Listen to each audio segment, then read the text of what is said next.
Your hair looks amazing.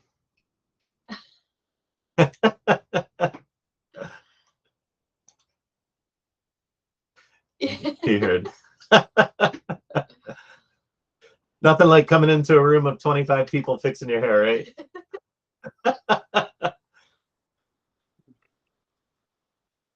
Alrighty. Okay, it is 7 o'clock, guys. And wow, okay. I got it. All over it. We have people just coming in. Ding, ding, ding, ding. All right. Welcome, everyone. This is our second time in 2023. We're doing another webinar, and we are enjoying this session with, we're almost at 30 people here. We're like 2 away. So last time we had about 48, 49 people at peak. We'll see what we peak at this time. It'll be kind of cool to see where the numbers end up. And we're probably, I was just saying to the group right before we started, but we're probably going to do our next session Saturday the 11th at noon time. So at 12 Eastern time is probably when we're going to do our next session. And we're doing that for people on the European and Asian time zones, maybe even Australia. I think Australia is more like 12 hours ahead of us. So that'll be a little bit of a toss up for them. We might have to do a different time for Australia, but actually 7 o'clock p.m. Australia could get on, and it'd be really early morning for them right now. Okay, so we have 30 people in our call. Thanks for joining us. Thank you to everyone. We'll run this session just like before. If you have a question or something you want to ask or say, please go ahead and raise your hand. We'll call people in the order of that, and just kind of play it loose and simple. It seemed to work out very well last time, so we're going to go with that this time as well. We do reserve the right to kick anyone who is being disruptive or obnoxious, so please be respectful of others and their questions.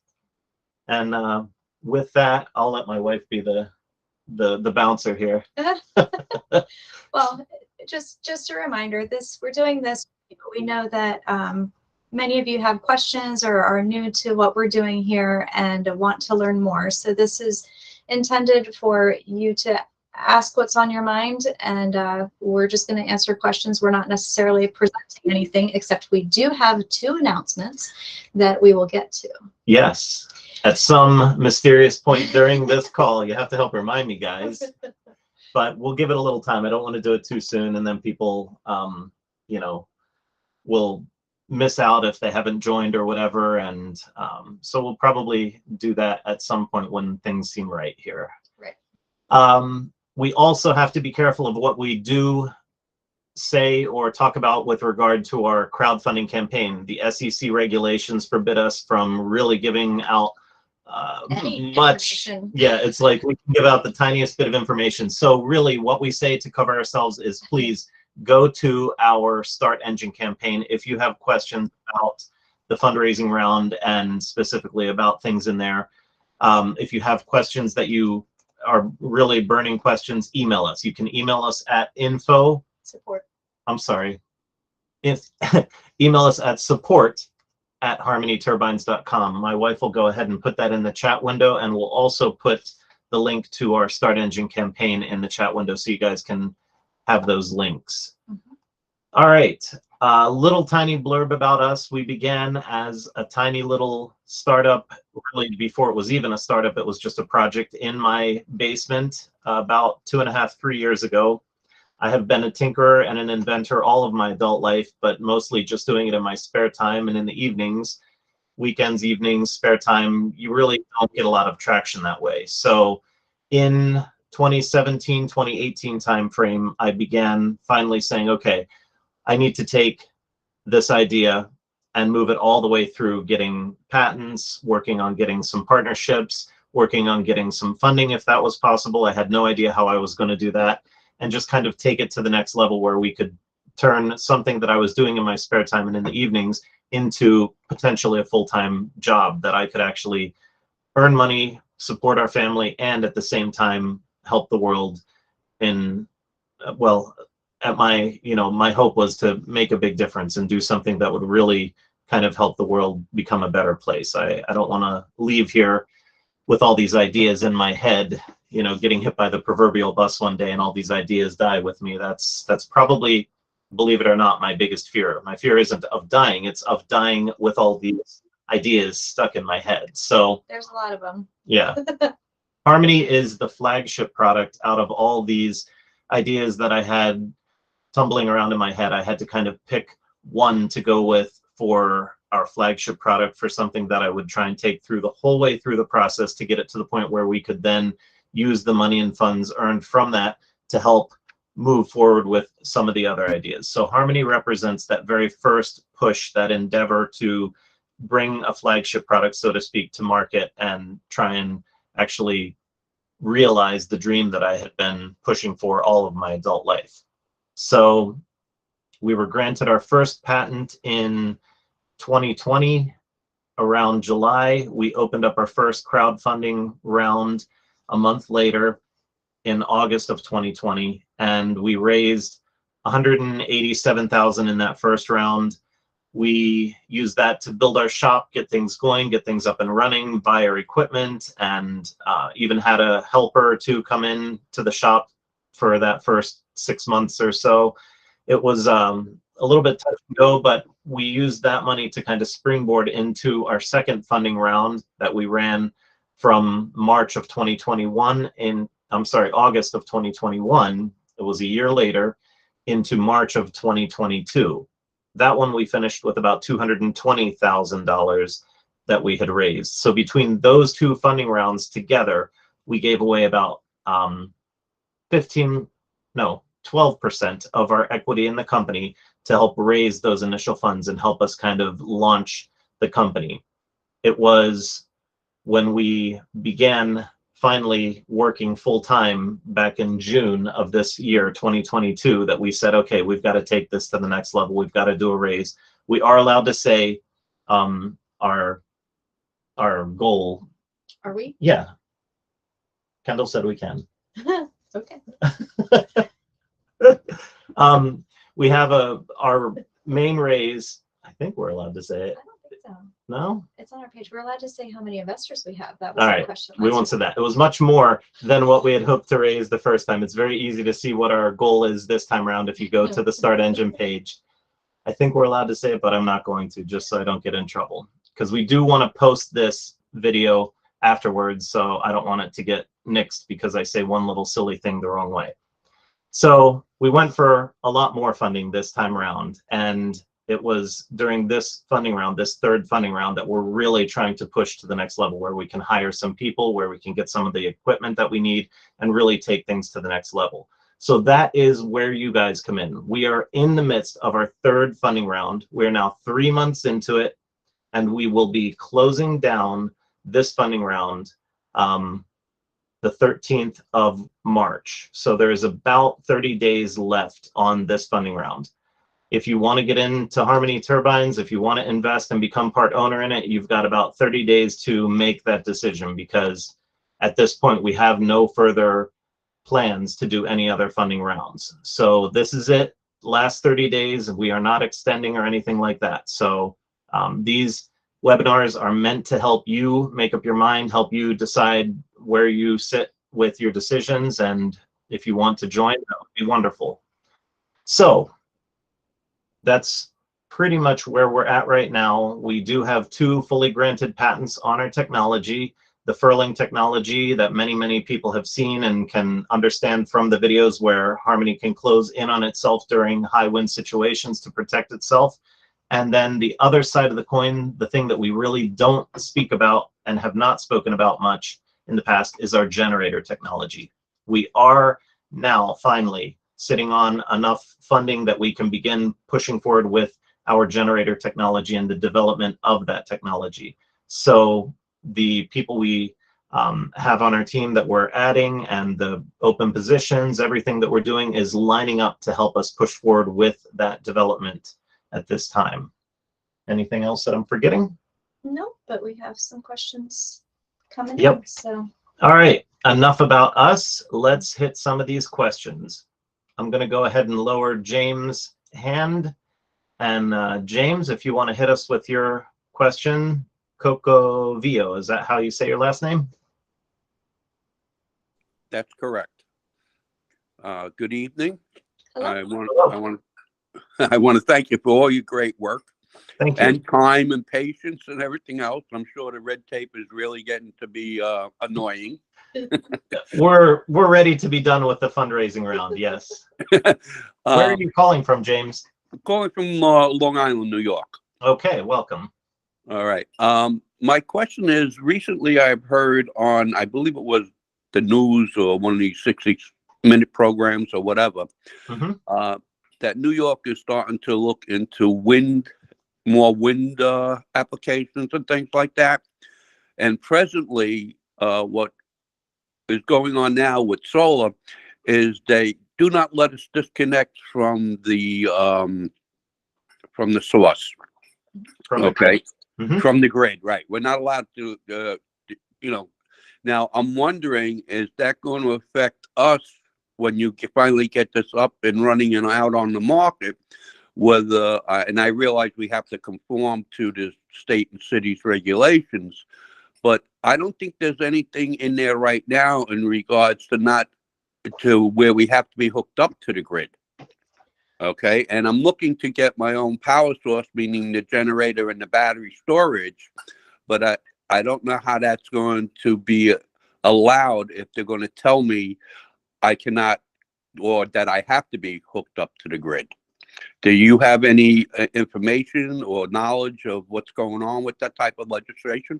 Yes. So, James, one of the big things that I've been hinting at over the past year as we talk is the perfect setup that someone would really want in their home. And right now, as you just said, we're all pretty much connected to the grid because legally and, from an environmental standpoint, from, just living in general, it doesn't make much sense to be off grid unless you have a ton of things, a ton of infrastructure already in place. So 99% of the people, especially in the United States, are already hooked to the grid. The perfect setup that we have spoken about on a number of different videos and things over the past year and a half is where you would have a system that is downstream only. So you're not doing a lot of the things right now that you're hearing about with energy for solar and for anyone attempting to do wind, is that people start talking about grid tie inverters. Grid tie inverters are really a very expensive way that you get to feed power you're making, excess power you're making, back into the grid, and then they turn around and resell the power that you're contributing to the grid. They'll pay you a penny for it and turn right around and sell it for 25 cents. So making a 25-fold on that power that you're generating. We are not advocating that system. What we're advocating is a downstream system only. So we're hoping to help educate and kind of slowly change minds and hearts into a new way of thinking when it comes to renewable energy. But what that would be is, if you think of, you're already connected to the grid right now. Think of it as downstream only. That's probably what 99.9% of us have. We don't have any way to feed power back to the grid because we don't have grid tie inverters or anything. We have no need for them. So if you have a downstream only system, you could still have a battery bank in your home, and there are new battery technologies. We'll get into a discussion on that here in a little bit, but there are new battery technologies that are just on the horizon of coming out.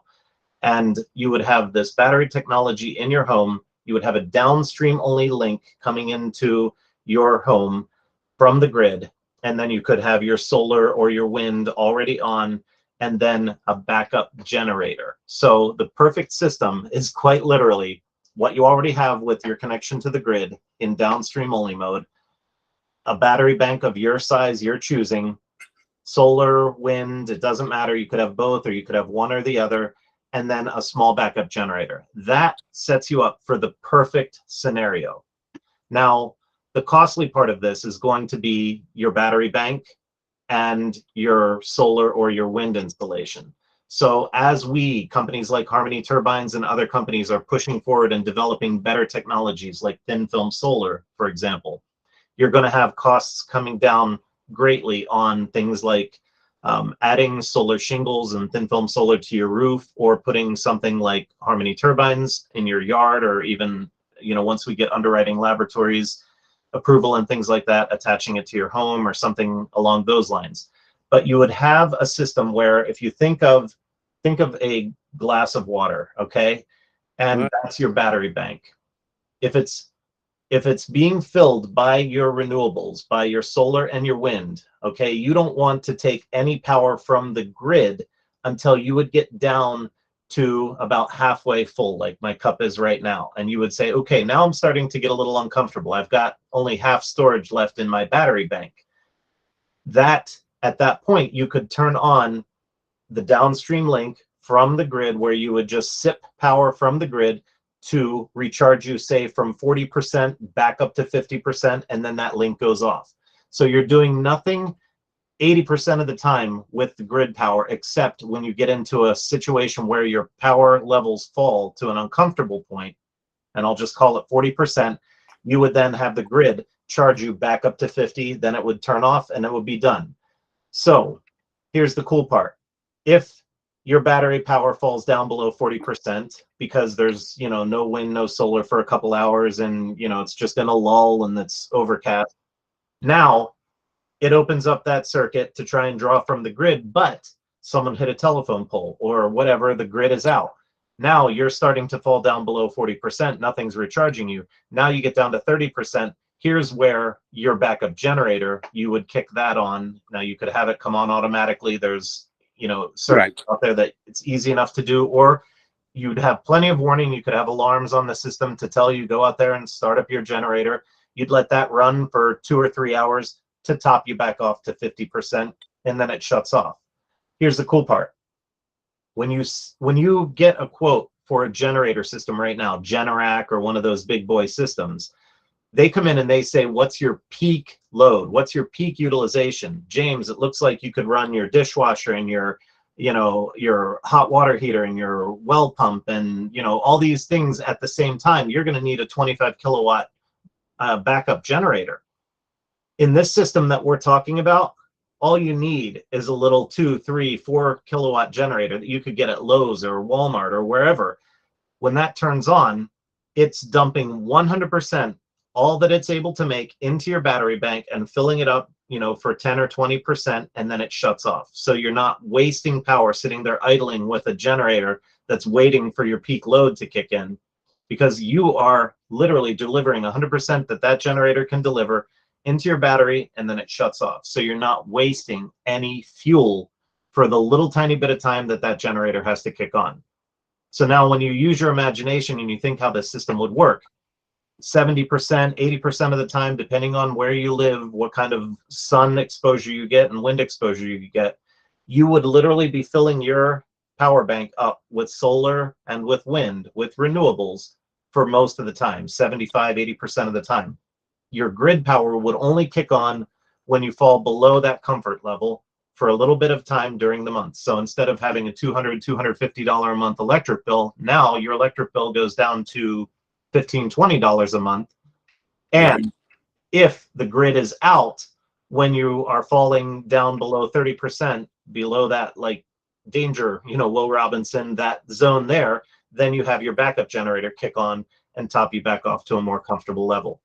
So there's even more things that can tie into this system, but I've just expounded upon the very basic kind of kit that we're starting to help promote and to say this is where we should all be moving. Because now, once 80% of the people in the United States have systems like this, you can imagine the demand for grid power would be so incredibly low that at that point everything changes. The legislation, all kinds of things change. And it would be a very, very simple step for you to say, you know what, we've only had to suck power from the grid 14 times over the entire year. My goodness, all we have to do is get, you know, have a system that we're a little bit more reliable on our backup generator to carry us through those times, and we could totally go off grid at that point. So you're allowing people to take kind of a small step from their comfort zone that they're at now into having power anytime they want, on demand, through your battery bank, but still have the comfort of the grid backing you up. And then it's one small step away to the next step, which would be entirely off grid, cutting the cord completely. Okay, I got you. I understand. That is where we're starting to push and promote. And as we get through this year of development, we're going to be partnering with groups to do just that. So that you won't have to have all the knowledge to do it. We'll be working with groups to do that and set that up for people. Very good. Thank you. You're welcome. We have some Yep. questions. Okay. So not that one. Not David? Nope. We Okay. have questions. Go I ahead. feel like Jeremy, you should have just raised your hand. Jeremy has a couple questions. Maybe he doesn't have a mic. He might not. So Jeremy's asking, who are your competitors? I saw a company that is making attractive turbines, flower turbines. Any thoughts?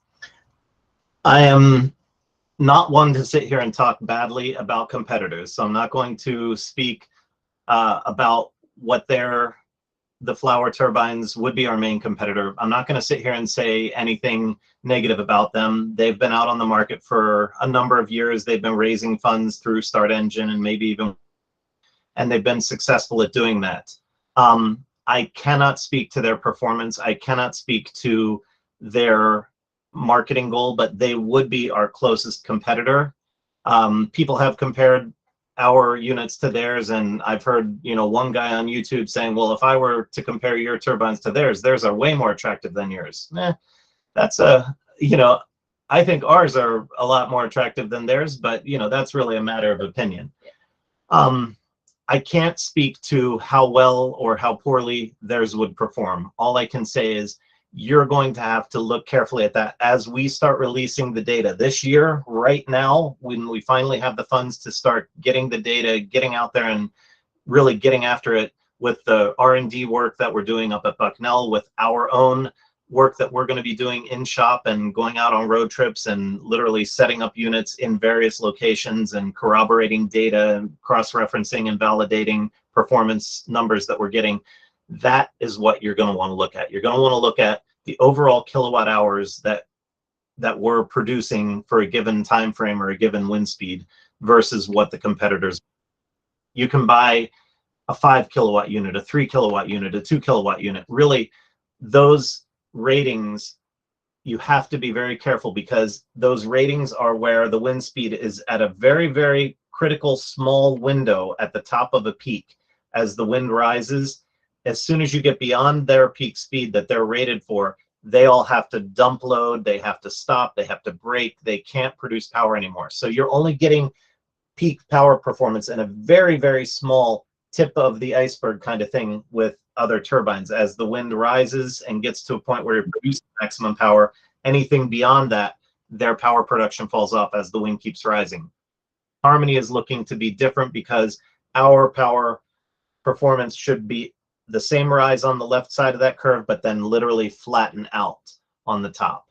And in conjunction with that, if you do any research at all into Savonius turbines, which is what Harmony is, it's a Savonius turbine when you get down to the nuts and bolts behind it, they are the king of low wind speed performance. Savonius turbines have always been the king of low wind speed performance. So now, if we have, quite honestly, the king of low speed wind performance, and we've solved the high wind speed issues with Harmony's Furling technology, now you have just broadened the capture area of your wind turbine by, triple, quadruple what the other competitors have. So yes, flower turbines would be our closest competitor, but look carefully at the data. Look at others, look if there's testimonials of people who have gotten them and see what they say.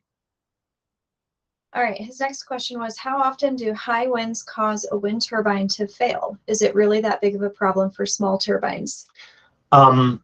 No, it's not a big problem for small turbines because they literally shut themselves off and stop producing. But it might be a problem for your end, return on profit or your return on investment. If this thing you put in your yard is meant to capture wind, why would you want it to stop when the best wind is blowing right out your window? So we have people literally calling us from the coastal areas with boats because all they can do is put these small propeller type turbines on their boats and their yachts right now. That's all that's available. They're literally calling us with these horror stories. They go in to get a burger and a beer at the local marina, and a storm is kicking up outside. And if they don't run out there quick enough to batten down the hatches and secure their wind turbine, it literally burns up because it cannot handle the high wind situations. We've had people calling us saying, you know, when are you going to launch with your product? Because I've already been through 3 and 4 turbines this summer already. We are hoping to change the whole way that small wind is done and make it smarter, make it more resilient, make it just absolutely something that makes sense from the ground up, rather than trying to miniaturize technology that's out there on the coast. So yeah, it's a problem because, number one, it destroys the turbines when the high winds kick up, and then people have to go out and get another system, or it's simply not producing, which to me is another big problem. You paid for something to be producing. Why would you buy a race car only to keep it in your garage when the best races are going on outside? So, okay. All right. And then there was just a comment that there's a vanadium. Vanadium flow batteries, yeah. Currently, we're looking at all kinds of really cool battery technologies. We will be, as I said 10 minutes ago, partnering with groups doing that. Sodium ion batteries, solid state batteries, supercapacitors, ultracapacitors, vanadium flow batteries, redux flow batteries, all kinds of things, guys. We're not even getting into that with our technology because our goal is focused on the wind turbine technology, which is where we need to keep our nose. We need to keep our nose to the grindstone with our tech, with getting out there and doing it properly to help you, all of our investors, all of our followers, so that we can end up with a product that you're happy with, that you're proud of, and that you're eager to own. So yes, we'll be partnering with all those groups on the different leading battery technologies and storage technologies, because that system I described to you is going to depend on having good battery and storage technology. Okay. Let's catch David. David W.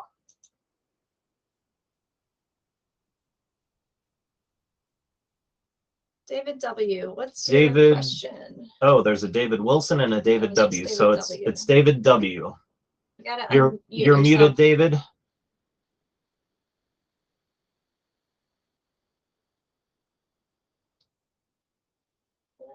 Okay. Oh, not sure how to unmute. Down at the very bottom, David, where your little leave call, the red hang up button is, all the way to the left, there's a little microphone icon. It's the far left one. If you click that, there you go. Now we can hear you. There you are. Where are you calling from, David? Up near Boston. I just saw a YouTube ad this afternoon, just a little while ago. I'm brand new to you. Okay. This is something that I've been interested in. Quite a while ago, I had with a question idea about the arrangement. And then I came across a couple of mass megawatts. Are you aware of mass megawatts work like you were working?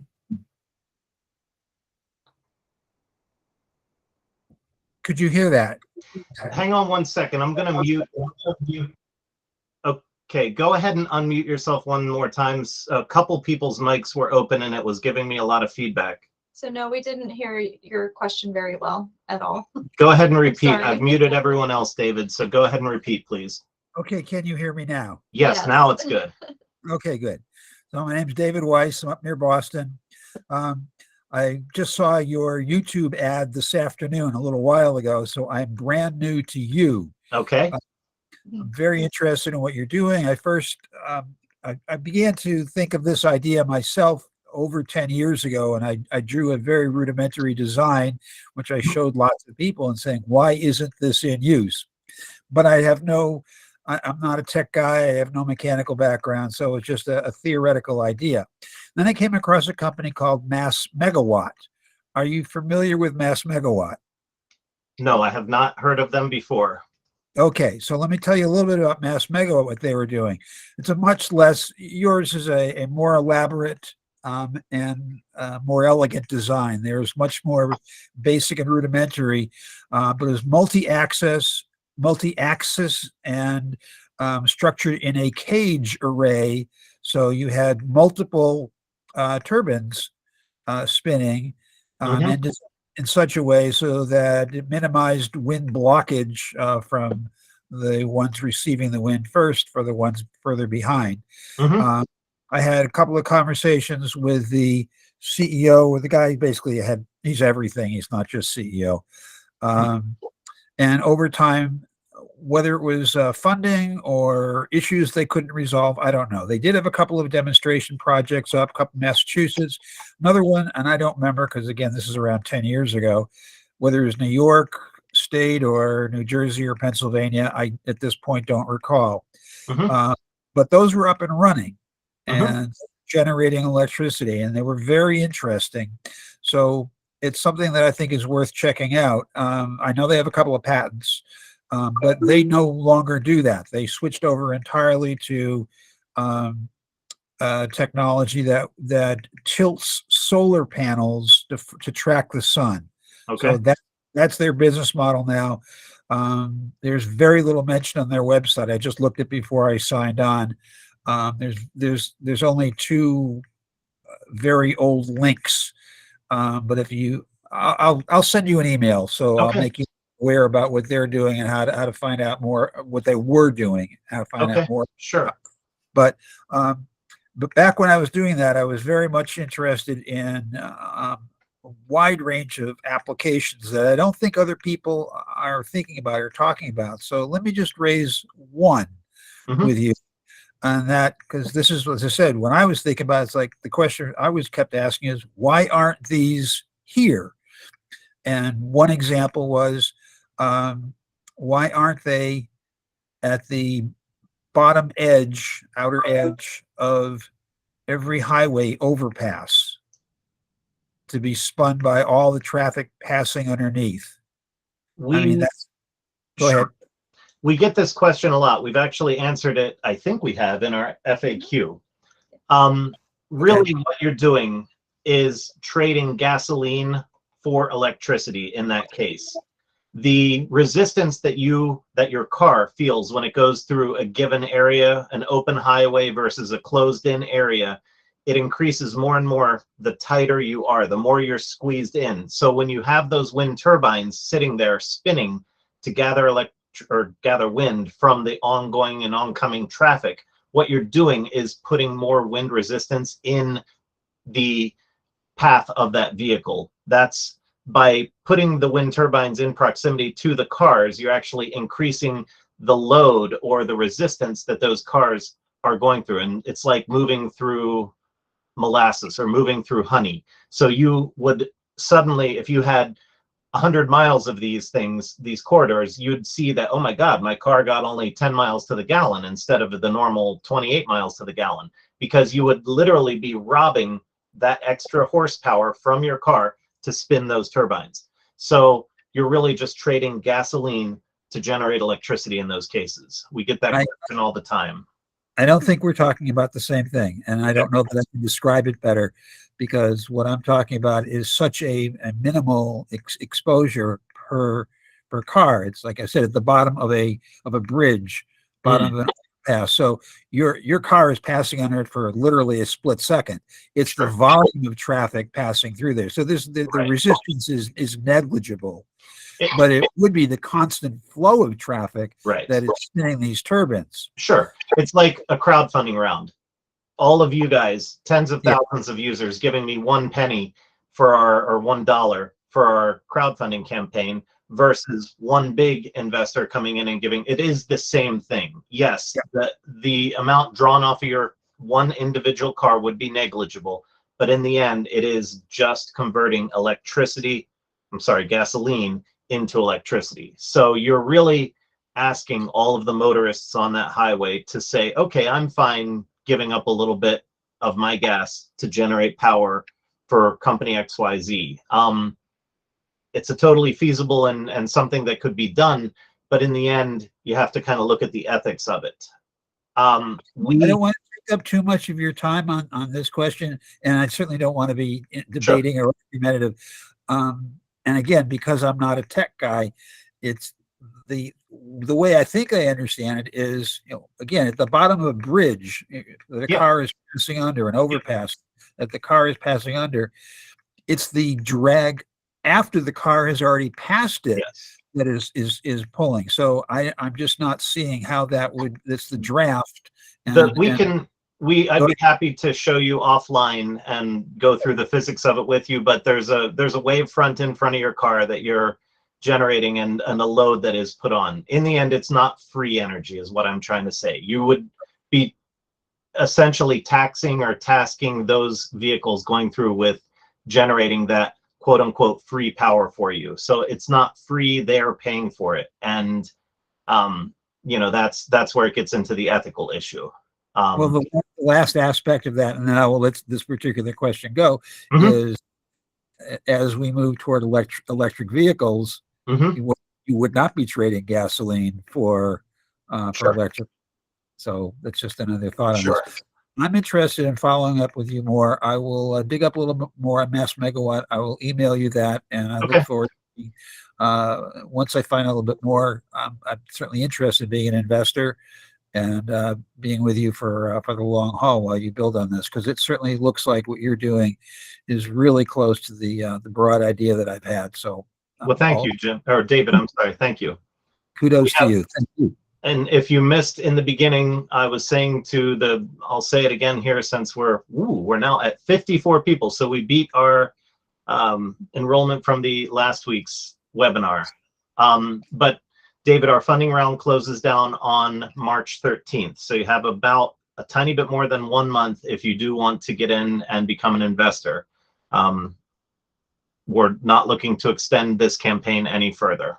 Right. I saw that. And last question regarding that, and that is, I saw something just quickly on your website, because again, I'm just brand new to this, that says bonus for investing within 3 weeks, and I could not tell what the date for that 3 weeks is. March 13th, it closes down. It's closing. There was bonus. It was Early bird bonuses are gone long ago. So now the bonuses that are on there, well, we're allowed to say that they were early bird bonuses, that's all. But yes, the bonuses that are on there are tiered for investment amounts. So if you look at the investments now, if you put in X amount of dollars or a little bit more, you get higher and higher bonuses, and those bonus shares go directly into your purchase. So the higher you invest, the more shares you can get, the more bang for your buck, so to speak. But the 3 weeks is expired. The 3 weeks has expired long ago, yes. All right. Thank you. You're welcome. Why don't we take a moment to talk about our two announcements? Yeah, we're at Because 55 people. Already halfway through the call, so it's time. All right, cool. Thank you for reminding me. Yeah. So, you want to do one and I'll do the other, or what? Sure. You're the HR person. I'll do my job here.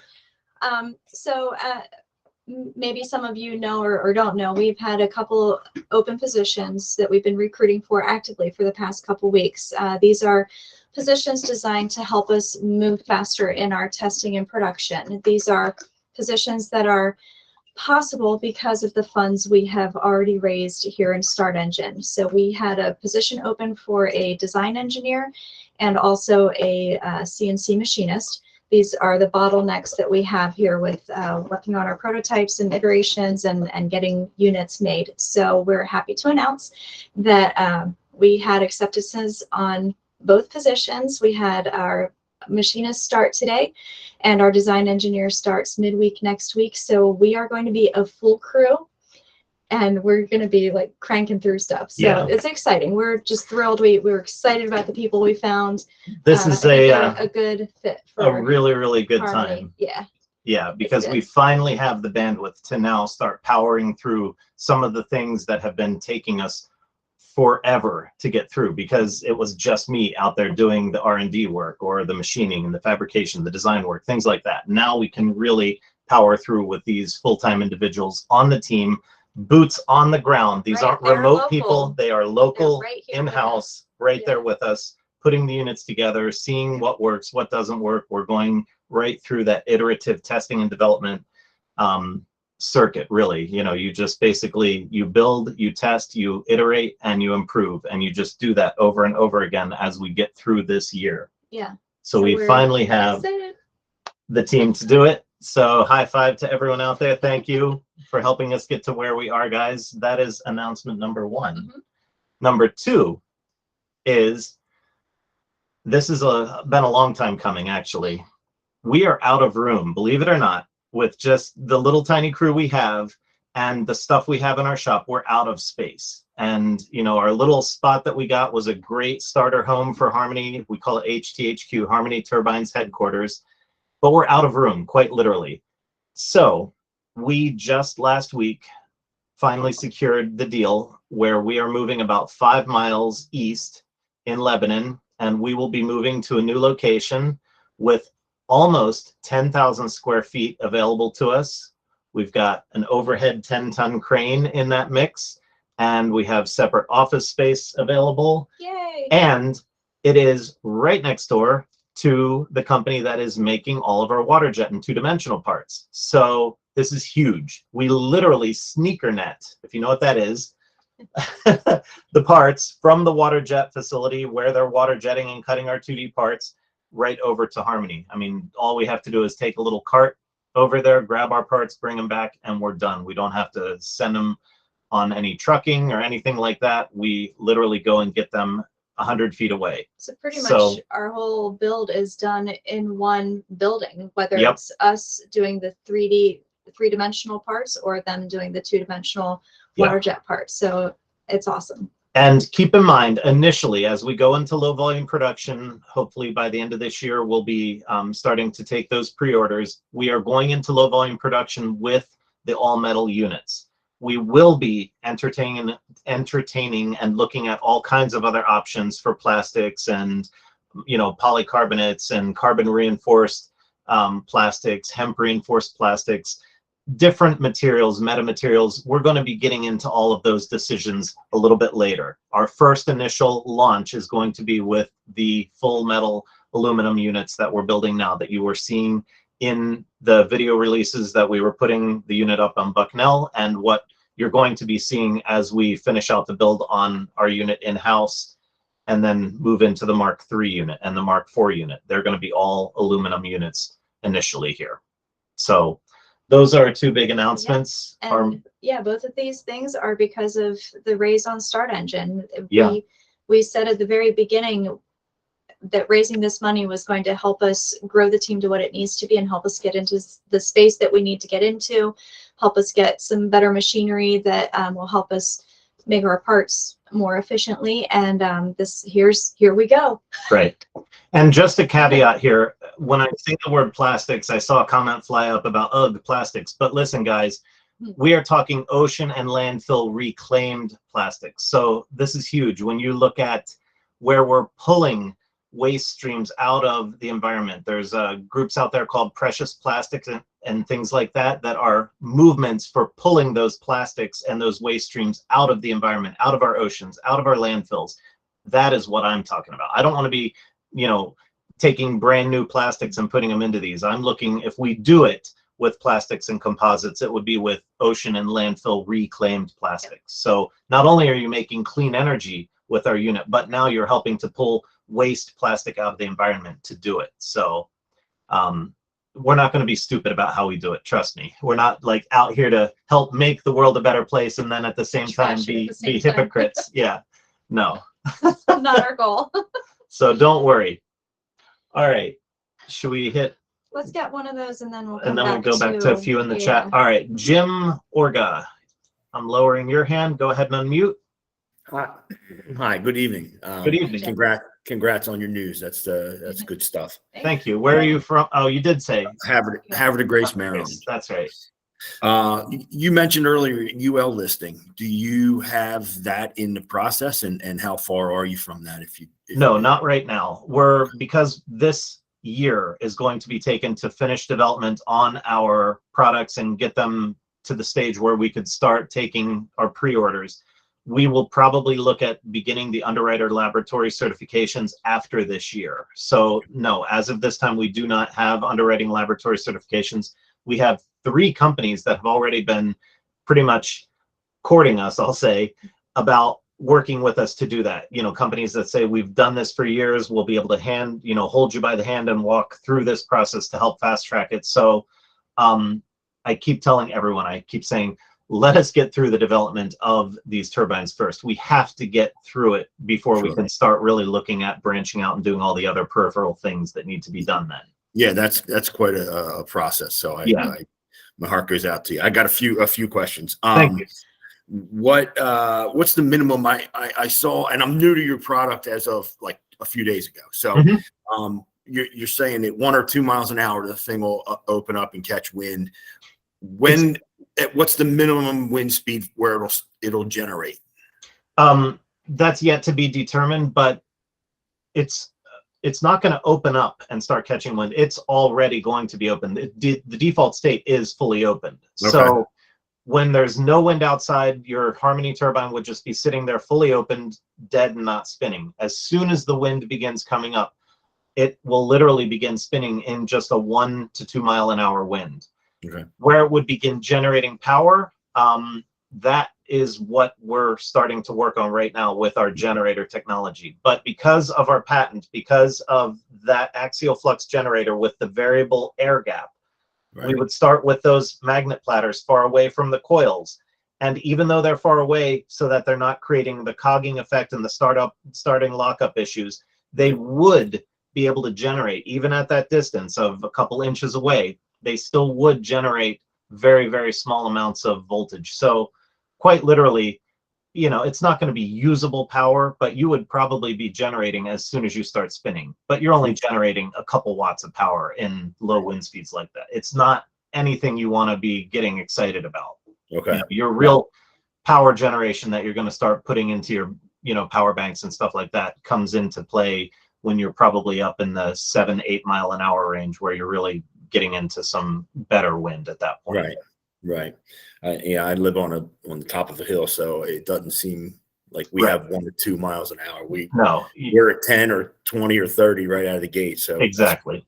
And do you have much trouble with wildlife, like birds flying and getting hurt, or you haven't been that far yet? Right. We haven't put them out in testing to that degree yet. But when you look at it from the logical kill pattern, or the way that the big ones out there kill birds, is it's not the small little residential size wind turbines that are killing birds. It's just the big, huge ones. And they do it because those tips move like 200 feet in literally a half a second. So birds are looking forward and they're looking down when they fly. They're not looking up over their shoulder. And that blade comes from out of nowhere, hits them on the back of the neck or on their back, and lights out.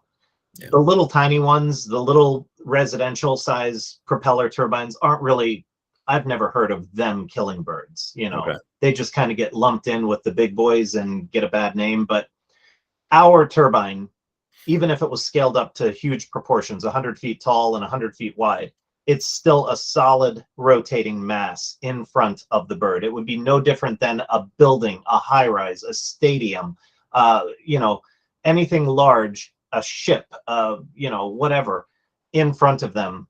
They see it, they fly around it, or they fly over it. It's not something where it's empty space in front of them. Harmony doesn't have empty space that they would think it's safe to fly through.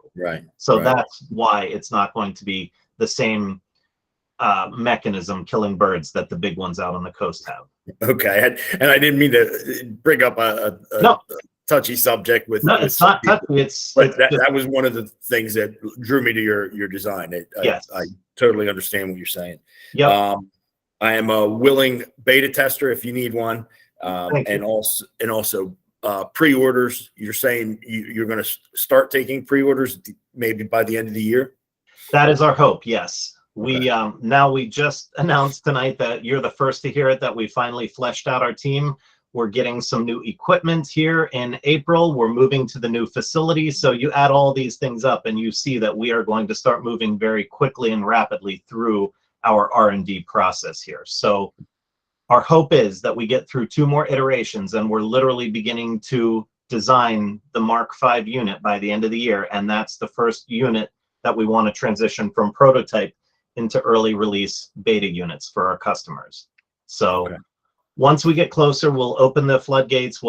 Our early investors are absolutely going to be the first ones on the list that get priority for those early beta units. So we will probably, you know, it'll be a little bit of a strict process where you've got to have familiarity with this stuff already. You've got to have facilities in place to handle an installation and data gathering, things like that. So, you know, those requirements will lessen more and more and more as we get more units out there. But the very, very first early ones, we hope to start taking the pre-orders by the end of 2023 here. Correct.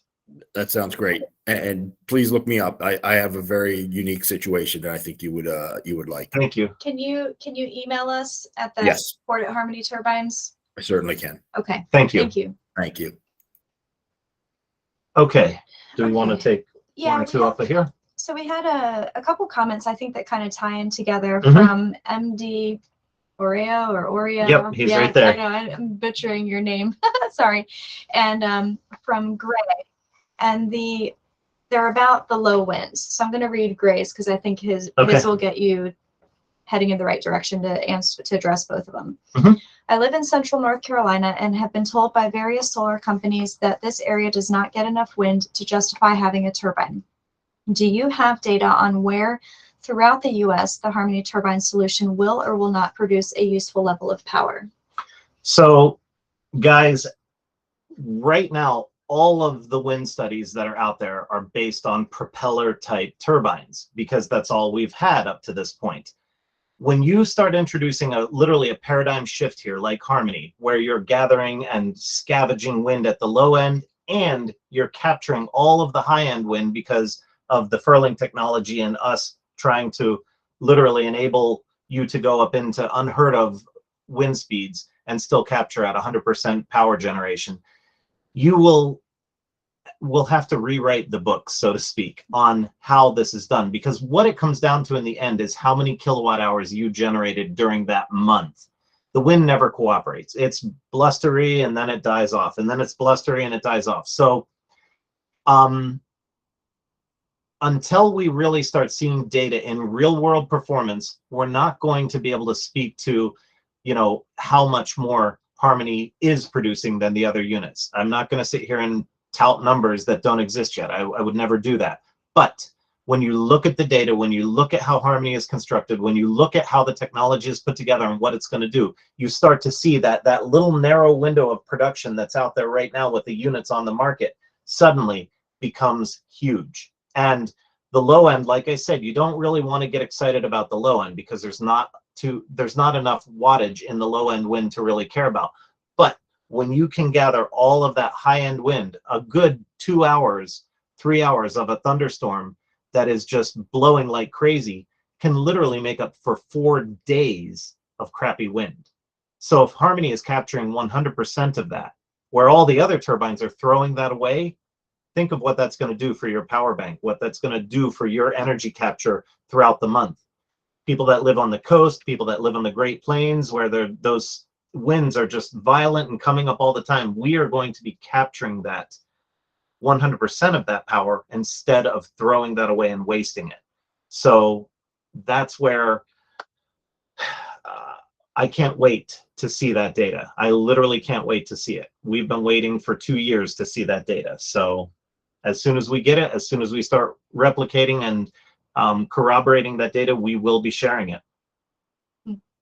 Okay. Before you go to the raised hands, someone said Harmony's going to make it harder to fly kites. Sorry for all the kite lovers out there. I think you'll still find some open area. It'll be okay. All right, we're getting some stacking up Okay. here. So.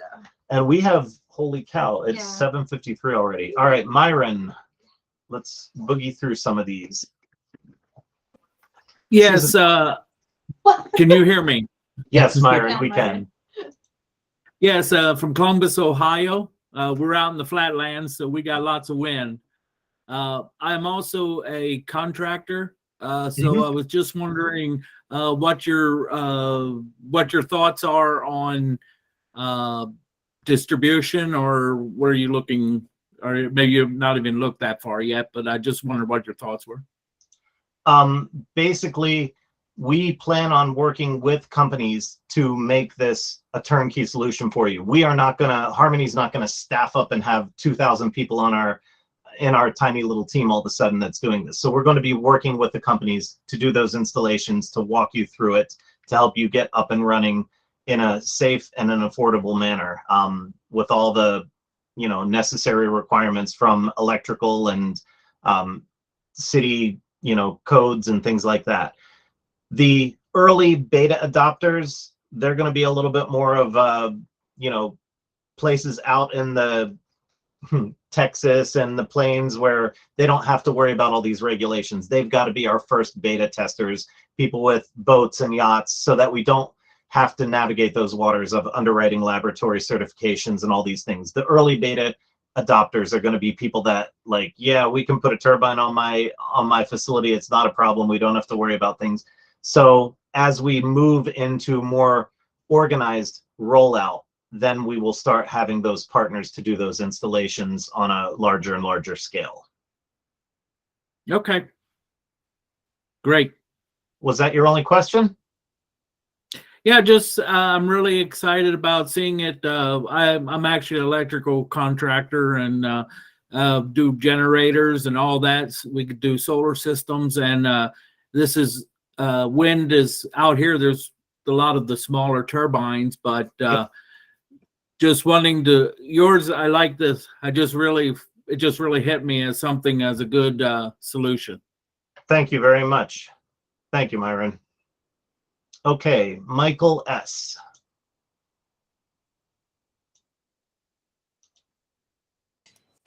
Hello. I have a couple questions. I'm wondering if you're going to have different sizes. I'm wondering if what you're thinking about pricing, what these turbines are going to cost, and I'm an architect. I'm wondering if they can go on rooftops or if they're based in the ground. I'm wondering about the vibration. So if we can maybe address those questions. Sure. Yes, we're looking at multiple sizes. Right now, we are focusing heads down, nose to the grindstone on the 400-watt units, because that's where we have to, you know, we have to kind of push through. Yeah, mute all, and then we'll unmute you in a second, Michael.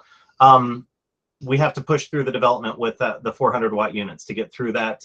But yes, we are already in discussions with groups that want to license larger units, 1 kilowatt, 3 kilowatt, 5 kilowatt units from us. We've even been in talks with people looking to do large industrial, you know, 100 kilowatt units and stuff like that. So those will come, and we will work on those larger models as well as smaller models for boating and RV and things like that, because that's one of the huge areas we'd love to penetrate and get into some really solid boating and RV models that can be rolled out, and groups that are looking at doing that with us. For now, Harmony Turbines we're going to be focusing on doing the 400-watt units. They will initially, because they're not going to have underwriting laboratory certification and things like that, be ground mounted, concrete pad, things like that. You'd want it, you know, 10 feet off the ground so you don't whack anyone in the head with it. But later, we will be releasing kits and things that allow homes to, you know, have it mounted on the side of your home or on the side of your barn or wherever, you know, on a structure and things like that. And absolutely, we are looking at in city and urban development on top of roofs, flat roofs for buildings and businesses and high rises, even on the corners of the high rises. So it's out on, you know, the four corners of buildings and cities and things like that. And I'm trying to think what your last question was. You have to unmute. I'm sorry. Yeah, I asked you about the vibration. Yeah. And also any idea of what the unit cost is going to be for, say someone wants to put one on their house. Right now, we're looking at $5,000 to $5,500 for the price of a unit. So it's prices are going a little bit crazy right now. So it is what it is. But vibration and those studies will come with time. The way Harmony is constructed with all of the different helix segments, there's really nothing in it that should cause a lot of vibration as long as it's balanced properly and it has a proper helix. The vibration should be extremely low. Also, remember, our maximum RPM that we're going to be spinning is probably 10 times less than other turbines out there. Or we're only going to be spinning at like 250 RPM. So right there, you knock out a huge amount of vibrations with such low RPMs. Okay. Thank you, Michael. Jeremy Greiner. Technical difficulties. You take care of it. I'll figure it Okay. out. Jeremy, you have to unmute yourself. There you go.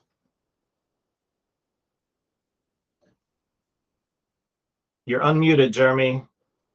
Maybe you don't have a mic. He might have put another question in chat. Okay. You have a couple in chat about the batteries we've spoken about, competitors we've spoken about. Down at the bottom, I thought, so. Yeah, you're unmuted, Jeremy, but we can't hear anything coming from you. Okay, just put it in chat, Jeremy, and we'll come back to you when we see your question in chat. We'll move on to Other questions in chat. okay. Okay. So, let's see. Some questions coming about Bucknell. What data is Bucknell collecting? When will it be available? And someone else was asking, how high up is the unit at Bucknell? Like, what is the height of the roof? So Bucknell is gathering performance data for us. They're supplementing the data that we're already going to be gathering ourselves. So we are not relying on their data to, be the main source of data for our company. They are merely a supplement to the data that we're going to be gathering, both in the field and with other units as we start putting them out there. Their unit is on top of their engineering building. I believe that engineering building is 38 feet off the ground. It's four stories. Yeah. It's 4 stories, and they're on a hill, like right. they're in the mountain. So it's a great location. It's Pennsylvania, so Pennsylvania has weird wind. We get really good strong storms that come up, and that's where we're hoping that we start capitalizing on some of that cool data. But it is on the very top of their engineering building. I think we put that out in a few pictures. But as they begin the project and working on it, we'll get more and more pictures from them as well. The release of their data will come probably in a few months. It's a college. We can't rush them. We can't demand that they have, that they start sharing data when they're just beginning their project. So these are college and graduate students working on their projects, working on their thesis, and as they release data in their different projects that they're spinning up for, allow that data to be released, then we'll share it. So it is a separate supplement to our data that we'll be gathering. So it's not like we are relying on that data for any part of our business. It's just icing on the cake, I'll say. And Jeremy, please go ahead and put your question into chat for us, since you couldn't get your microphone unmuted there. So David is asking, can you describe the mechanism that causes the unit to furl, and could rain disrupt it? So we have spent a year and a half working on making that mechanism, the furling mechanism, as waterproof as possible, and we will continue to get better even still throughout this year. But everything we have built for that is the male parts plugging up into female parts, so rain will shed off of it and shed down around it like an umbrella. So all of the male parts will plug up into the female parts the whole way up through, so that everything sheds off of the furling system and the furling mechanism and the gearing mechanism. The control is literally a NEMA 23 stepper motor and a very large worm wheel. And when we furl in, we might run that furling motor for 5 seconds, and then when it shuts off, you don't need to have any extra input power to hold at that furling state, because the way a worm wheel relationship works is once you apply power to it, you can't back it up. You have, vibration can cause it to back up, but in this case, that's a moot issue because of the low RPMs and everything like that. So quite literally, whenever we furl, to whatever degree we furl, as soon as we are done applying power for those 5 or 6 seconds, then we don't need to apply any more power to hold at that furling state, no matter the wind speed. So that's the really cool part of the genius behind our furling system. You know, I'm a little hush hush with getting really tight shots on how it's all working, but as we start getting out there and getting it in production, then all of that stuff will become more and more evident. For now, we kind of have to keep that secret sauce in-house, and especially with our generator, we have to keep that secret of how we do it under wraps, because it's just it's too sensitive to let that out until we are literally producing the units ourselves, because then we are the first to market with our technology. We're the first ones introducing it, and we don't have to worry about someone beating us to market with our own technology. So even though it's patented, you know, it's still something you have to be very careful of and kind of hold close to the vest until you're ready to release. I'll talk about that in my next week's call, but I want to talk about patents in the next week's call. Okay. Okay. So I think we've, oh wait, there's more. Okay, Jeremy finally put his in here. I think he had to go. How does it unfurl when the wind slows? So basically, you think about Harmony doesn't need any power to furl until the wind gets scary strong. And when it gets scary strong, you have all the power at your disposal that you need. So we're going to steal a little bit of the power from the spinning turbine that's going to be going pretty much at maximum to say, okay, now we need to furl in a little bit. So, you know, we're pulling a little bit of the power off the unit for the stepper motor. It furls in a little bit, which helps to reduce the exposure, slowing the unit to a comfortable RPM level, which is still its maximum production, but it's not over speeding. And as it does that, it will be able to furl in or furl out depending on the wind speed and the RPM. So it's going to be monitoring its RPMs the whole time in a closed loop, like a PID loop. It's going to be looking at what are my RPMs, what should they be, and how do I correct to bring that either back up to where it should be or down to where I want it. And so it'll constantly be running those algorithms to look at whether it needs to adjust slightly in or slightly out. And it does that through a very small electrical NEMA 23 motor that we're stealing from the spinning turbine itself. So it's getting the power to do that right from the turbine. And okay, you're saying, so when the wind slows, you're still not going to go from a 40-mile-an-hour wind down to nothing. So as it's slowing down, it would say, oh, I'm getting a little bit too slow. Let's try and open up to our full state. And then it will allow the unit to be fully open by the time the wind dies down to, you know, 10, 12 miles per hour and so on and so forth. So you'll always end with a fully open turbine when the wind is totally died down to nothing. You'll always be fully opened and ready to capture the wind when it comes back up again. Okay. Any other questions that we didn't hit? Right, Jeremy. It uses the motor to open and close, not just close. Correct. Yeah, the motor opens and closes it, both. It controls the furling, and the worm wheel holds it in the state that it's in whenever we either close or open incrementally. Okay. I just got a raised hand. Okay, Deborah. We're like way over time, but hey, it's okay. If you guys have questions, we'll stay in. Yeah, I don't have anything going on. We were just gonna go watch some TV afterwards, so I'm good talking. If you guys have a few questions more, we'll stay on. Deborah, go ahead. If you can hear me, I just want to say that I have been with you from 2020, and I really believe in you, and I think you are a great company, and I think you have the moral ethics to carry this through. So many times companies are just trying to make money and profit, and I believe that what you're trying to do is improve the world. Thank you. We are. Yeah. We are not in this for profit. I mean, yes, we have to be profitable enough to keep going and keep producing and keep paying our people, but our primary goal is not profit. We have a purpose far beyond profit with this company. So I really believe that you are such a great couple, and your family is such a great, so great people, and I am so glad that I've invested 3 times, and actually more than that, in Harmony Turbines, and I keep telling people, invest, because you are the type of people that are going to drive forward the future of America. Thank you, Deborah. Thank you very much for your support and your encouragement.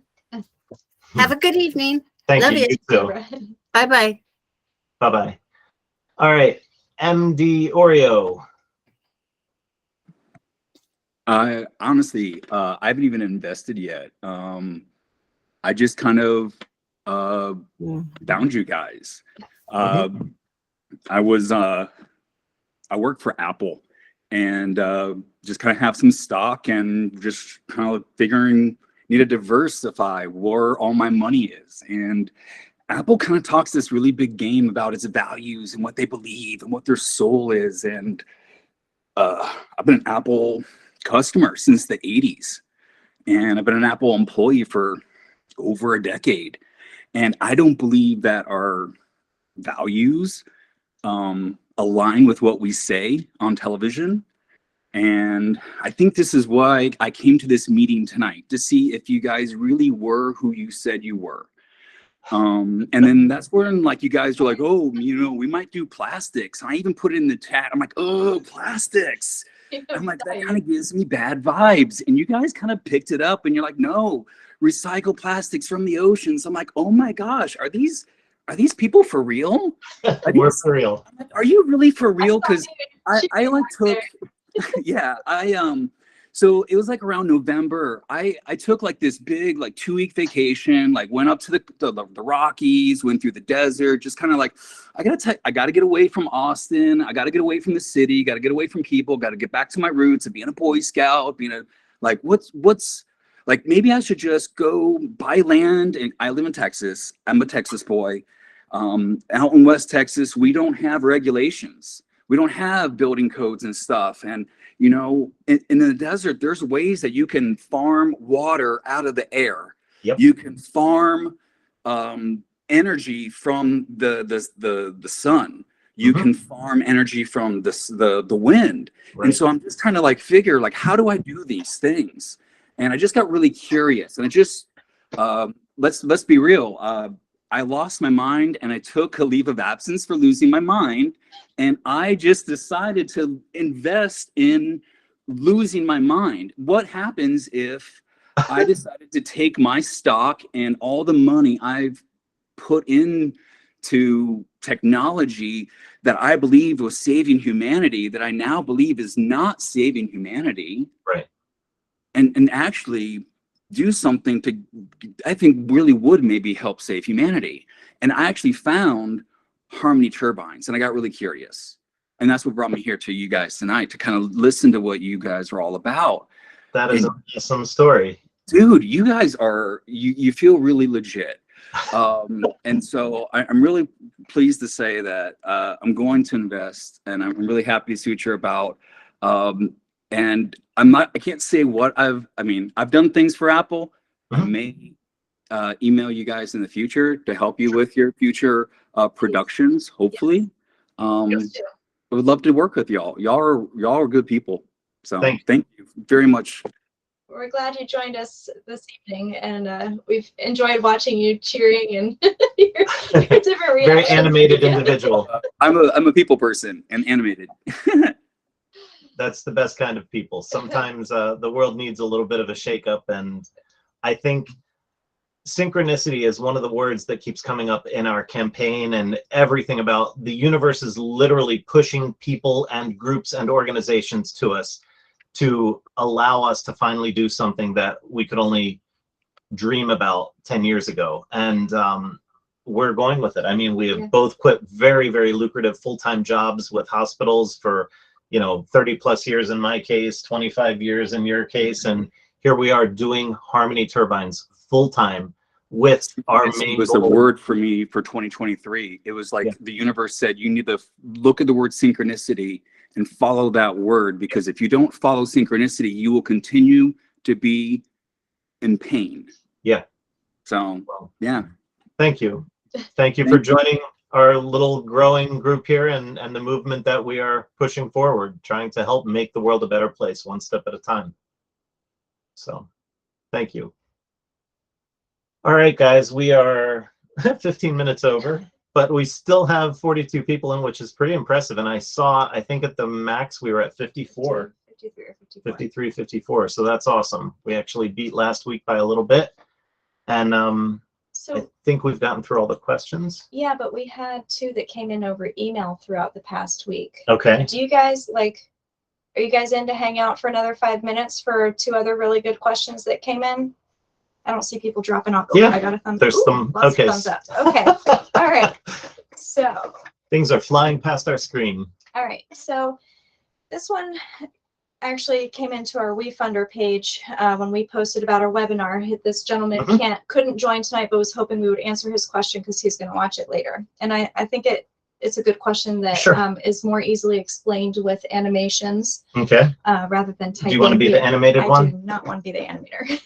All You're right. perfect at that. So I just looked up the average wind speed at the location that I hope to place 1 or 2 of your turbines. It is 5 miles an hour. The low is around 3 miles an hour, and the high is near 7. All-time high averages 24 to 27 miles per hour. My question is, how many kilowatts can I expect to generate per day if the overall average speed is 5 miles an hour? I assume direction is immaterial. I may not be able to watch tonight's presentation, et cetera, et cetera, et cetera. So we already did talk about this a little bit. So this goes out to Mike, Mike Setti, who had this question from WeFunder. But basically, Mike, the capture range for Harmony is what we are extending, and we hope to greatly extend that, both, like I keep saying, scavenging the low wind speeds, but then also capturing and enabling that upper wind speed capture to what we hope to be tremendous levels. So no longer will you have a power curve that goes up sharply and then falls off on the other end as they have to dump load and brake and do all kinds of things like that. But with Harmony, because of our Furling technology, you would have the power rise and then just continue to flatline and stay at maximum performance all through the 20 and 30 and 40 and 50 mile an hour range to quite honestly, we don't know what our upper limit's going to be. I'm excited to find out. You know, when we get to the point where we're making a lot of these units, we are going to get into destructive turbine testing, and that'll be some cool stuff to get video of. Let's see how far we can push it. But when you do that, when you increase that range, especially the upper range, like I've been saying, one good storm for just a couple hours can literally make up for 4 and 5 days of crappy wind. And that's the part that people aren't even thinking about, aren't even able to fathom, because there is no technology on the market that can capture that at the small scale residential size. The big boys can capture it because they have feathering technology. They can turn their blades, but you know, they're able to capture in those upper wind speeds up to when they hit their max, which is like 50 miles an hour. They have to also shut down. And when those mechanisms fail and they can't shut down, that's when they catch on fire and people put them up on YouTube, and you know, it's all kinds of fun. We're hoping that with Harmony you get that same functionality and that same ability to capture all those good strong winds, but at the residential size, at a personal level. And so now you are literally rewriting the book on small scale wind power generation.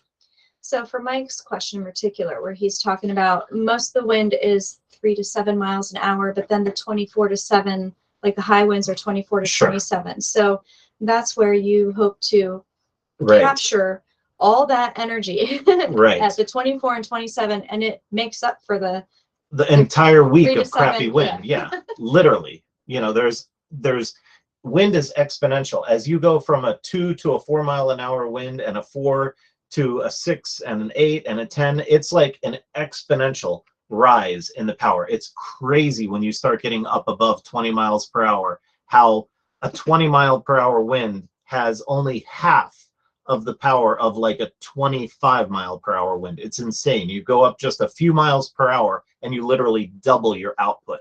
So that's where our 400 watt unit might be rated at 400 watts because we legally can't say it's a, you know, 2000 watt unit or something. But when we get up into the ranges, I'm not going to be happy with producing just 400 watts. I want to push the thing to be able to produce whatever it can safely produce. And if that maxes out at 2500 watts, so be it.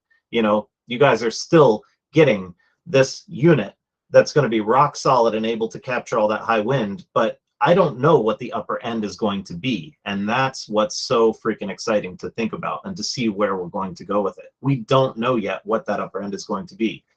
So, you know, when you get your physics buddies and your engineering buddies to start looking at this, that's when the conversations get really crazy, because the people, these NASA engineers that we've literally had on the phone with us and in video calls, their eyes kind of pop out of their head when they start seeing where this could go and the implications of what we have created, both with our Furling technology and with our generator.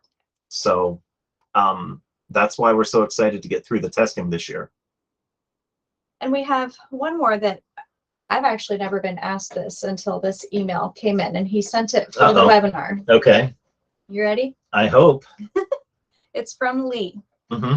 Have you considered pulling an Elon Musk where Tesla patented technologies like the Tesla charger were made public domain so no one could corner the market, including Tesla? Yes, we have always, you can look back, guys, I had a website called oupower.com, the letter O, the letter U, POWER.com, that I literally did open source development for 20 plus years. It's still up and running. You can still find oupower.com, and it's still out there. It's got all of my open source work that I did on electromagnetics, pulse motors, hydroxy and Brown's gas, and all that stuff. So my heart, everything about me from the inside out is open source, and share it. In fact, at the bottom of my website there, oupower.com, I have a little poem that I wrote. It's entitled, "Please Share It for Free," or something like that. That is where all of my life, all of my heart, all of my, you know, who I am, who I resonate as a person comes from. That open source mentality, and share it and make the world a better place. You know, don't hoard it, don't hog it so that you can live, you know, this wonderful life and everyone else is living in squalor and pain. So yes, we will, once we get to the point where we're, you know, finally launched and we're in production, I fully plan on doing all kinds of cool things with open sourcing this and releasing the patents. But to do that right now, our little company would die before it even got started, you know, because there'd be other groups out there that would take things and run with it before.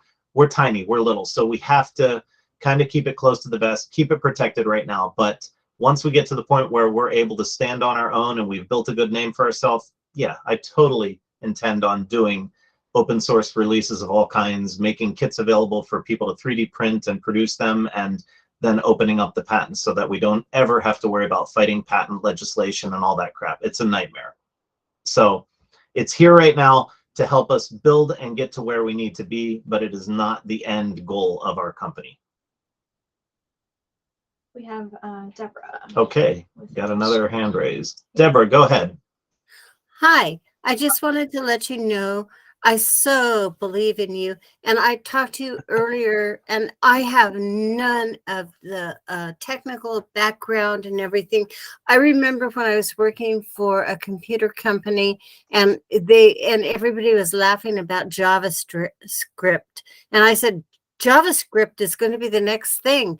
And I think you are the next thing. And I cannot explain why I feel this way, but I think you're so honest, you're so forthright, and I think that you're doing the very best you can for everybody out there. And I think that you are going to be the next thing. Thank you. Thanks for your vote of confidence. It's beautiful to hear you say that. I hope that one day people can say that and truly say, you know, these guys helped to forge a new beginning, a new paradigm shift, a new era in the decentralization of power around the world. I'd love to be part of that movement in the biggest way that we can. So we're doing our best to make that happen, guys. So thank you, Deborah. Thank you for everyone. You know, we're here because of you. We're here for you. And we are doing everything we can to move this ball forward as quickly and efficiently as we can each and every day. We have one more question. Oh my goodness, they keep coming. Okay. As long as you guys keep asking, we'll stay here and keep answering. So we have Linda. Okay. Texas Gulf Coast here. Bird is a Rocky Mountain. Oh, the bird is Okay. a Rocky Mountain. Oh, and Or her, Rocky Mountain. we were Blue. asking Okay, what the yeah. bird was in her On her avatar. avatar. Mhm. How much space will be needed to set up your wind turbine? We have lots of trees, have a lot of wind here usually. So really probably just like a 5x5 concrete pad, a 6x6 concrete pad. You'll want it up in the air 10 feet off the ground so you don't whack anyone in the head with it as it's rotating, but it doesn't have to be this huge crazy footprint. And Linda, as we get into more and more partners and partnerships with groups, the plan is to have kits that it could be mounted on the side of the building or on your roof and on the side of your barn or on an existing, you know, structure of some kind. So initially we're just trying to keep our eyes, you know, only focused on the next 12, 14 months. A simple concrete pad on the ground, it would be, you know, 10 feet off the ground, something like that. So it doesn't have to be crazy complicated in the beginning, but as we get more options down the road, we'll extend them to our customers and we'll work with partners to do as many things that we can to make sense for you, our end customers. And size-wise, the scoop array, like the scoops, Yeah. the whole scoop pair right now, this size that we're working on is about 4 feet wide when the scoops are fully open. It's about 4.5 to 5 feet tall. 5 feet tall. And then you need some space underneath for the generator, like 18 inches. So you're talking like six Right. and a half feet The tall spinning for the whole part, thing itself. the part that spins, the part that's dangerous, you know, to put your hand in or get hit by on the head or something, is about 5 feet tall by 4 feet wide. And if you take that, you know, 5 foot tall, 4 feet wide thing and put it up in the air 10 feet so that the bottom part of what's spinning is now 10 feet off the ground, you've pretty much done everything you need to keep it safe. You know, you're not going to, pets, animals, people, whatever, they're not going to get into anything that's moving. The generator, the part that's creating the electricity, can be below that, or it can actually be, it may be mounted on the ground. And then we would just have the shaft in an enclosed shaft where that's spinning and rotating, but you're not going to be able to touch it and get your fingers pinched or hurt or anything like that. It'll be enclosed. So, you know, the part that's spinning will be, have to be up off the ground out of the way in those early kits. Okay, we had Jim. Let me get in the queue here. All right, Jim, Hi. go ahead. Me again. This round of questioning is as an investor. Is it too early to talk about margin on your piece when you know No. your $5,500 piece for 400 watts? We published that in our pitch deck, so it's in our pitch deck where we're looking to, you know, let's say these retail for 5,500. We actually can produce them right now for about $3,200, $3,300 a piece, and that's super low onesie twosie units that we're making. I mean, when we start getting into making 10 and 20 units a month, already that's going to reduce our cost by 15% just from that, you know, even that low volume. So right now our margin is, you know, 3,200 divided by 5,500, which is probably like a 40% margin or something like that that we're able to make on it right now.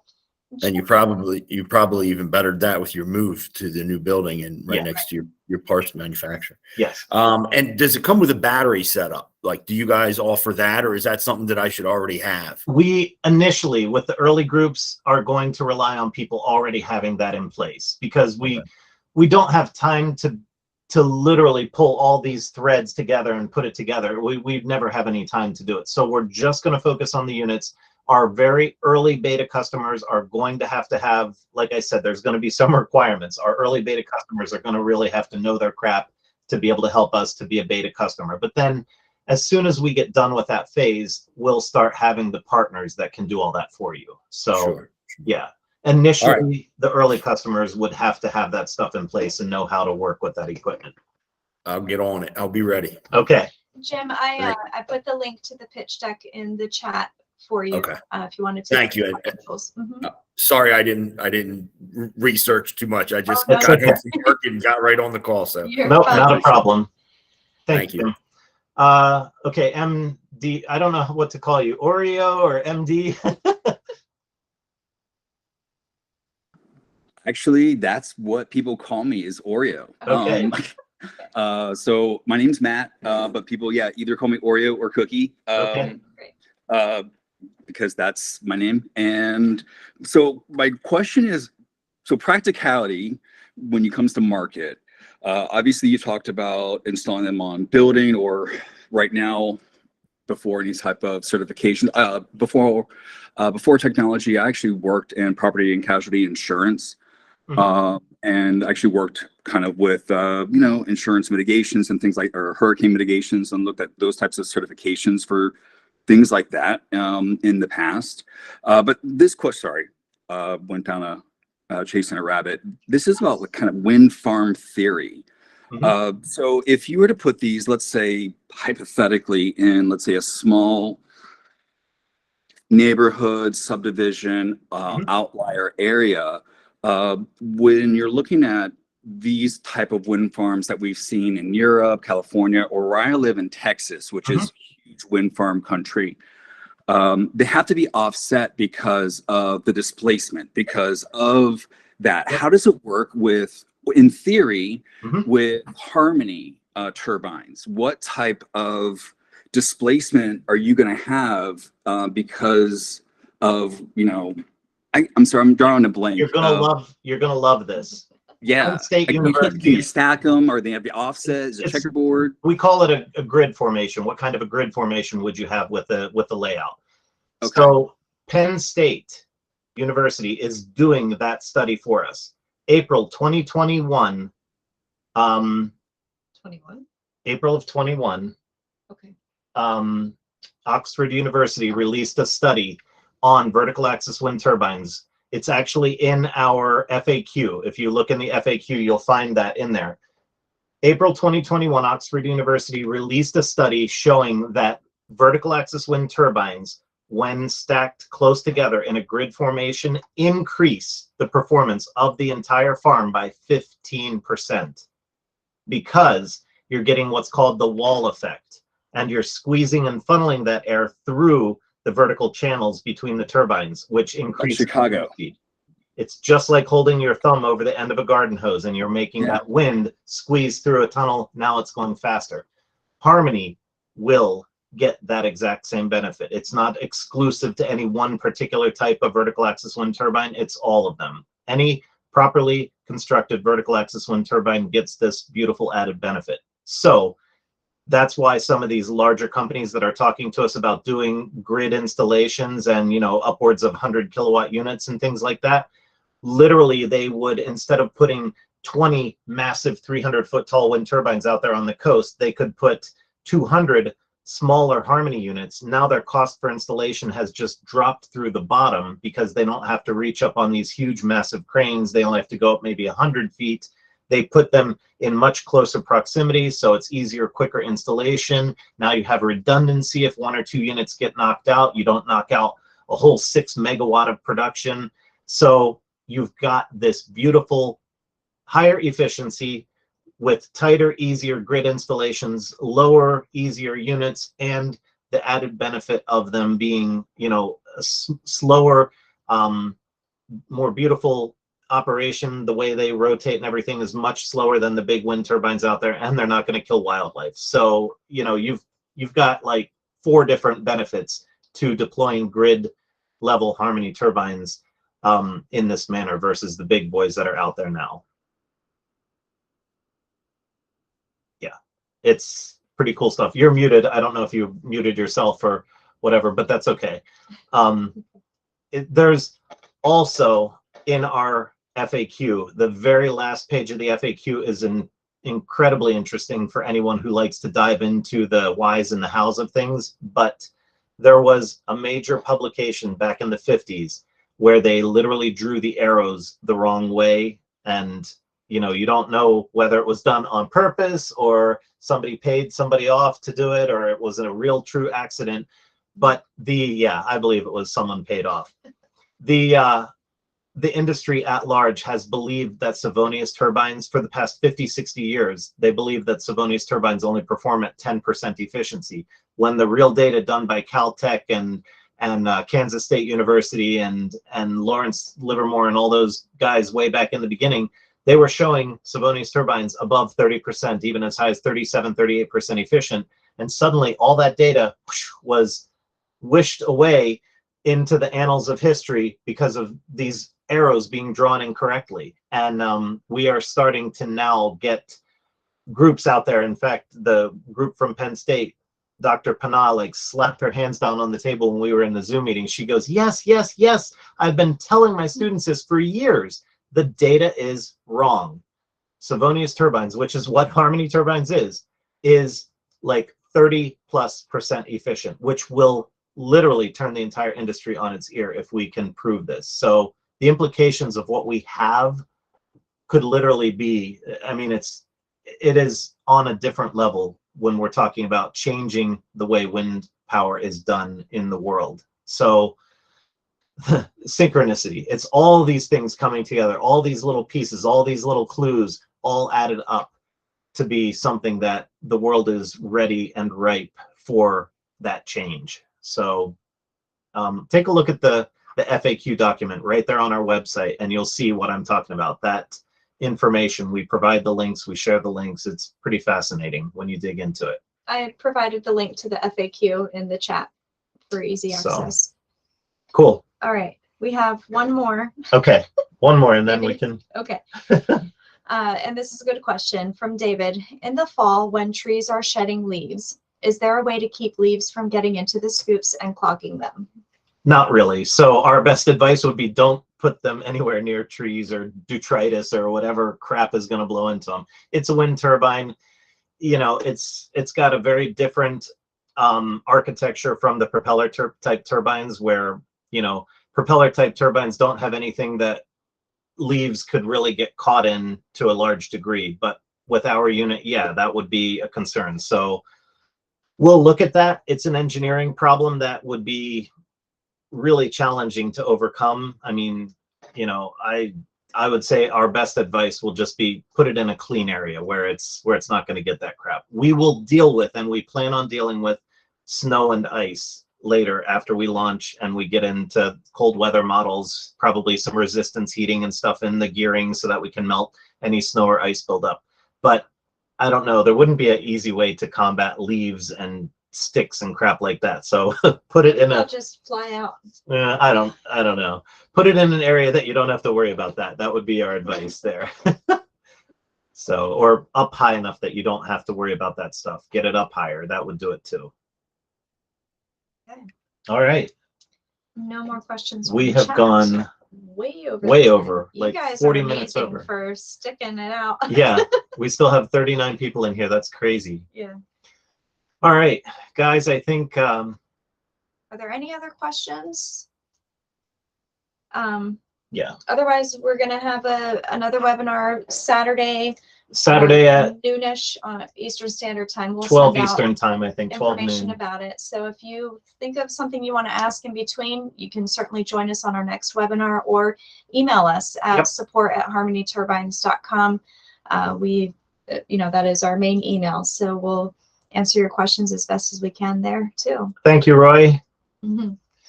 So Thank you, Oreo. Thank you, Bob, Myron, Michael. Thank you, everyone. Yeah, thank you everyone for joining us. Yes, Good it's been questions. wonderful. You guys were great. See you, Oreo. Yes. All right, guys. Until next time, thank you for joining and your support. Thank you. Take care, everyone. Bye. Good night.